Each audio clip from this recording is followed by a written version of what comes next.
ये कहानी है मेघना की। मेघना एक यंग लड़की है जो ऑफिस में जॉब करती है और इसी जॉब के सिलसिले में वो मुंबई आती है, जहां वो एक सोसाइटी में फ्लैट भाड़े से लेकर अपने भाई के साथ रहती है। मेघना का जब फ्लैट शिफ्टिंग हो रहा था, तब उसी की बिल्डिंग के सामने के फ्लैट से कोई उसे खूब चुपके से देखे जा रहा था। वो इंसान था एके जोशी। जोशी मेघना को देखकर खूब ही रहस्यमय तरीके से मुस्कुराता है। जोशी अपनी पड़ोस की छोटी बच्ची को अपने घर बुलाता है और जब वो मना कर देती है, तब उसे चॉकलेट की लालच देता है। मेघना उस घर में सेटल हो जाती है। दूसरे दिन जब वो बालकनी में कपड़े सुखा रही होती है, तब जोशी अपनी बालकनी से खड़े हुए उसे देखते रहते हैं।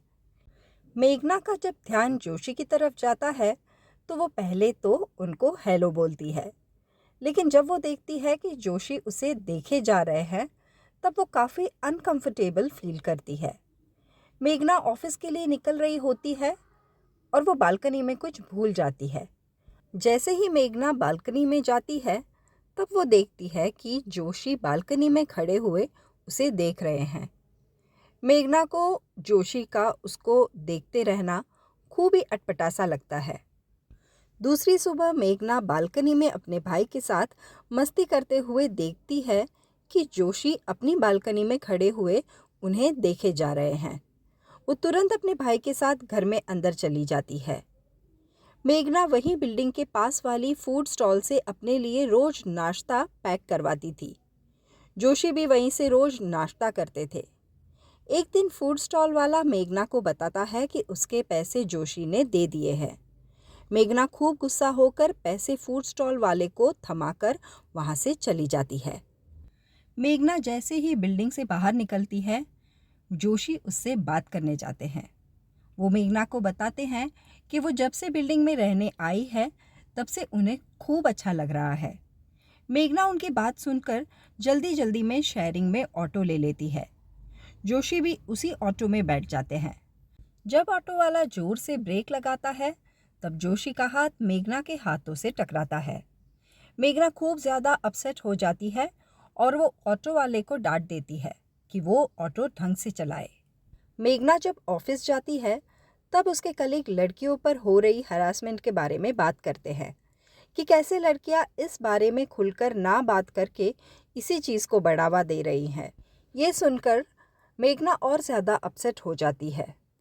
दूसरी सुबह मेघना जब ऑफिस के लिए निकलती है, तब देखती है कि जोशी हाथ में चॉकलेट और कुछ गिफ्ट लेकर खड़े हैं। मेघना का दिल बैठा सा जाता है। वो जल्दी से वहां से निकलने की कोशिश करती है, लेकिन जोशी मेघना का पीछा करते हैं। मेघना खूब घबरा जाती है। वो सड़क पर दौड़ सी लगाती है, लेकिन जोशी फिर भी उसके पीछे पीछे सड़क पर हाथ में गिफ्ट और चॉकलेट लिए भागे जाते हैं। वो जैसे ही मेघना से बात करने जाते हैं, तब मेघना कहती है कि वो जानती है कि जोशी उससे क्या चाहते हैं। वो गिफ्ट और चॉकलेट देकर उसे बेहोश करके उसका गलत फायदा उठाएंगे। मेघना जोशी पर खूब जोर से चिल्लाती है और गिफ्ट और चॉकलेट उनके हाथ से छीनकर सड़क पर फेंक देती है। जब मेघना ऑफिस जाती है, तब वो बहुत ज़्यादा डिस्टर्ब होती है और इसी वजह से उससे बहुत बड़ी गलती हो जाती है। उस दिन ऑफिस में मेघना पर उसका बॉस खूब बुरी तरह से चिल्लाता है। मेघना लास्ट कुछ दिनों से जोशी की वजह से परेशान थी, जिससे वो काम में बहुत ज़्यादा मिस्टेक्स कर रही थी। उस रात मेघना ऑफिस के बाद रुककर अपनी असाइनमेंट पर काम करती है। ये देखकर उसका बॉस उससे माफ़ी मांगता है और कहता है कि वो जिस तरह से मेघना पर चिल्लाया, वो चीज़ गलत थी, और फिर वो मेघना से उस चीज़ के लिए माफ़ी मांगता है। मेघना को उसके बॉस की बात छू जाती है। दूसरे दिन से मेघना देखती है कि जोशी कहीं नज़र नहीं आते, ना ही उनकी बालकनी में, ना बिल्डिंग के नीचे और ना ही फूड स्टॉल पर। जब वो फूड स्टॉल वाले से जोशी के बारे में पूछती है, तब वो बताता है कि वो 4-5 दिन से आए ही नहीं।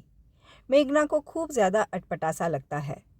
मेघना को लगता है कि वो उस दिन कुछ ज़्यादा ही बोल गई और इसीलिए वो जोशी से माफ़ी मांगने उनके घर जाती है। जब जोशी की बहू घर का दरवाज़ा खोलती है, तब मेघना जोशी के बारे में पूछती है। जोशी की बहू मेघना को घर में बुलाती है। तब मेघना फूल लगी हुई जोशी की तस्वीर देखकर चौंक जाती है। उनकी तस्वीर के ऊपर उनकी बेटी की तस्वीर को बताते हुए जोशी की बहू बताती है कि पापा ने अपनी बेटी मेघना के देहांत के बाद जैसे जीना ही छोड़ दिया था, बस अकेले ही रहते थे। लेकिन पिछले कुछ दिनों से वो बहुत ज़्यादा खुश रहने लगे थे, मानो वो वापस अपनी ज़िंदगी जीना चाहते हो। लेकिन 4 दिन पहले ये गिफ्ट और चॉकलेट हाथ में पकड़कर वो अचानक इस दुनिया से चले गए। ये सारी बात सुनकर मेघना चौंक जाती है। उसे पूरी बात समझ में आती है। मेघना अपने आंसू रोक नहीं पाती और फूट फूट कर रोती है। उसे एहसास होता है कि जोशी उसमें अपनी मरी हुई बेटी मेघना को देख रहे थे। मेघना को इस बात का बहुत ज़्यादा पछतावा होता है कि काश उसने एक बार जोशी की पूरी बात सुन ली होती। तो ये थी मूवी चुभन की कहानी। ऐसी ही नई पुरानी हिंदी मूवीज़ की कहानियों के लिए please do subscribe to my channel popcorn time with Vandana. धन्यवाद।